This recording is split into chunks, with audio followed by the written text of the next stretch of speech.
ఆరవ రోజు రిలే నిరాహార దీక్ష గోవిందమ్మ కూర్చోవడం జరిగింది.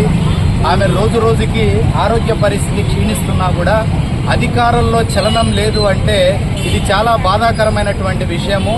అయ్యా, పోలీసు వారికి మరియు ఉన్నతాధికారులకి ఒకటే చెప్తా ఉన్నాం, మీరు ఎంత నెగ్లిజెన్సీ చేస్తే, ఎంత నిర్లక్ష్యం చేస్తే పరిస్థితి అంత చేదాడుతుందని కూడా మీకు హెచ్చరికలు జారీ చేస్తా ఉన్నాం. మళ్ళీ అదే 300 మందిని వెళితే కేవలం 9 మందినే మీరు అరెస్ట్ చేసి రిమాండ్ చేశారు కదా, మళ్ళీ అదే 300 మంది మేము గ్రామానికి వెళతాము, అక్కడ జరిగేటువంటి లా అండ్ ఆర్డర్ ప్రాబ్లం ఏదైతే ఉందో దానికి మమ్మల్ని కూడా కేవలం 9 మందిని అరెస్ట్ చేయగలిగితే దమ్ము మీకు ఉంటే ఖచ్చితంగా మేము కూడా 300 మందితోనే గ్రామాన్ని చుట్టుముడతాము. మేము చేయవలసినటువంటి కార్యక్రమం ఏదైతే ఉందో అది తప్పకుండా చేసి తీరుతాము.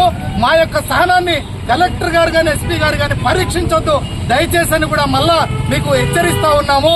ఎందుకంటే ఆమె ఆరోగ్య పరిస్థితి రోజు రోజుకి క్షీణిస్తా ఉంది. అంటే ఇది మీకు ఏదో హెచ్చరికలు కూర్చోవాలని ఆమె కూర్చోలేదు. ఆమె యొక్క న్యాయమైన డిమాండ్స్ ని మీరు తీర్చలేనటువంటి పరిస్థితుల్లో ప్రభుత్వం అయితే లేదు. ఖచ్చితంగా ఆమె న్యాయమైన డిమాండ్స్ మీరు తీర్చగలరు. మీరు రావడానికి రాకపోవడానికి అసలు కారణం ఏంటి? ఒకటి రాజకీయ ప్రలోభాలా, లేదా డబ్బు వ్యామోహమా, లేదా ఎవరైనా మిమ్మల్ని కొన్నారా? అట్లనే చెప్పండి, మేము అన్నిటికీ సిద్ధపడే ఉన్నాము. అయ్యా, దయచేసి మళ్లీ చెప్తా ఉన్నాము, రేపు జరగబోయే పరిణామాలకి, ఉద్యమ యొక్క తీవ్రతకి మీ డిపార్ట్మెంట్ తట్టుకుంటుందో, మీ అధికారులు తట్టుకుంటారో ఆలోచించుకోవాల్సినటువంటి విషయము మీకే వదిలేస్తా ఉన్నాం, మీ ఆత్మసాక్షికి వదిలేస్తా ఉన్నాం. తప్పకుండా రేపు జరిగిపోయేటువంటి పరిణామాలకి సిద్ధంగా ఉండండి.